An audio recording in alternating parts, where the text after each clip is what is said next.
lahat ng inihiling natin, ibabagsak sa'yo. Kailangan kong maging top 1. Since kailangan kong maging top 1, ang daming binigay sa akin ng mga dadaanan ko.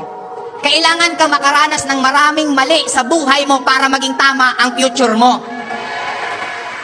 Kaya huwag niyong ikalungkot kung nasasaktan ka. Hindi ka titibay kung hindi ka masasaktan. Hindi ka tatatag sa mundong to kung puro madali lang ang pinagdadaanan mo. Kailangan dumating ang mga maling tao para umabot sa'yo yung mga tamang tao. May isa nga akong downline, tawa ko ng tawa. Pag-ibig, segue ko ng konti sa pag-ibig. Sabi daw sa pag-ibig, kailangan dumaan yung mga mali para dumating yung tama.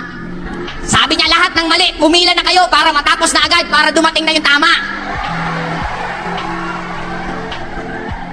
Since ang goal ko, gusto ko maging top 1, gusto kong yumaman, gusto kong kumita ng sobrang laki. Binigay sa akin yung mga sitwasyon, mga problema na makakatulong sa akin para makarating kung nasaan man ako ngayon. At ang pinakamaganda, binigay sa akin yung mga tamang tao na makakatulong din para marating ko yung mga susunod na magiging goal ko sa life.